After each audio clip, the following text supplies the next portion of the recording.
NHL players across the country are joining the Shoulder Check Initiative, a mental health and suicide prevention movement.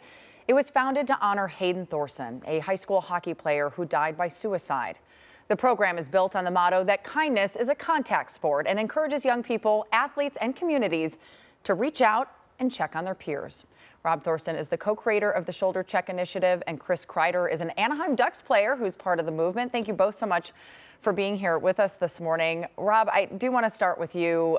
First of all, I'm so sorry for your loss. You started this initiative to honor your son, Hayden. Can you talk a little bit about Hayden, what he was like, and your experience in creating this larger conversation now around mental health? Yeah, I can. And thanks very much for giving us the opportunity to share the message with you. Yeah, I mean, this whole idea comes back to who Hayden was every day of his life when he was with us. He passed away 4 years ago. He died by suicide. And when he passed, a lot of people asked, who's going to do what Hayden did for us now that he's gone? And it only took us a quick second to realize what Hayden did for everybody was he was the hand on shoulder guy. He was the guy who checked on teammates. He was a presence that was kind of larger than life, that brought that kind of levity and teammates and collegiality to any room he stepped into.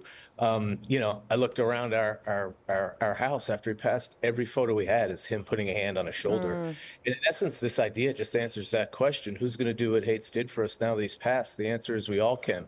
We're all qualified to put a hand on one another's shoulders and to be there for each other. It's just a human, kind, and empathetic message. It is, and it's also a little bit vulnerable, especially you think about these big, tough hockey players, but this is a simple way.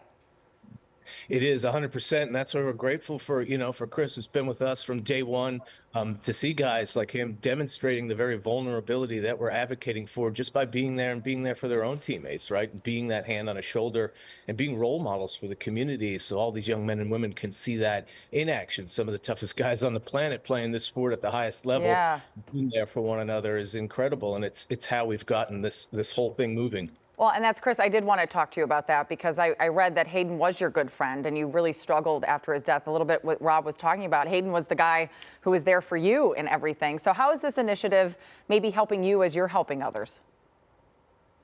I just think that the impact that he had on our whole community can't be understated enough. Or is understated. The gym that we all work out at, I think the apprentices have done a fantastic job of helping get this initiative going. Obviously, there's a big part of that community as well. The loss is enormous, and it's incredibly difficult to put into words. But at the same time, the impact that he had and continues to have on everyone's lives, with this initiative.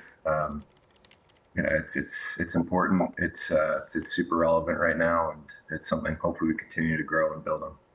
Well, I'm glad that you're kind of continuing the torch here. Rob, I do want to talk about, there's some statistics that are really staggering if people don't fully understand what's happening here. The stats are that 20% of high school students report seriously considering suicide. A lot of people and parents may not also know that while young women report higher rates of suicidal thoughts, young men actually die by suicide at much higher rates. If parents are listening and they're shocked to hear these numbers out there, what do you want them to know?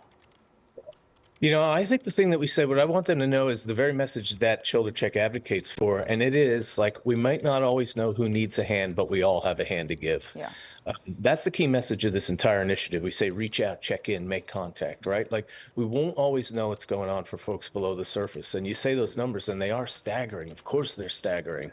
And that's why we've tried to create an initiative that's as far upstream as we could possibly go from that, right? By creating a bigger set of awareness, by bringing more people into the conversation, we're trying to strengthen the social safety net that'll catch people before they progress further down it, right? Just by putting hands on shoulders, creating space to allow people who are struggling to feel comfortable enough to afford themselves the vulnerability to ask for that help. One of the things that we noticed with our idea is there's a lot of great language out there now that's breaking down stigmas around mental health. Things like you're not alone and it's okay to not be okay. But the one thing that's true with most of the initiatives that are out there is it's still putting the burden of vulnerability on the person who's struggling. So our goal, and this is what I think everybody can do, is just step into the conversation to work to help to create that space to allow those folks to be vulnerable. Because the three hardest words to say in any language, right? I need help. It's not I love you, it's I need help. So what we're doing, Chris is doing, what I'm doing with all our NHL partners, we have great organizations that are supporting us, like Be the People, who champion change makers like us working in the community to be the change, right? So just kind of bringing that all to the fore and just giving people the space to be vulnerable. And I think that would be my message to everyone. You know, I can only speak from my own personal experience, of course, but Yeah, what you're saying is so important. I'm so glad you're spreading that message. We are running out of a little bit of time. Chris, we got to get to, you're playing in the Shoulder Check Showcase coming up on July 30th. Tell us a little bit about it and how people can participate. Yeah, it's a fantastic event. A ton of NHL players. It's growing year after year. I think there's still tickets available, surprisingly enough. It's going to be at Sacred Heart this year, so it's a bigger venue. So if you're in the area, or if you're not in the area, it's worth traveling to come see. You get up close and personal with NHL stars, a bunch of guys from the area, and some who are making the trip, because obviously this is worth making the trip. So yeah, it doesn't matter where you are. If you're hearing this, buy a ticket, come on down. I love that. And Chris, you had a great season. Go Ducks. We'll be rooting for you here in Southern California. Thank you both so much for being with us. We really appreciate it. thank you. Thanks for having us. All right. If you or anyone you know needs support, you can call the National Suicide and Crisis Hotline at 988. You can also find help at 988lifeline.org.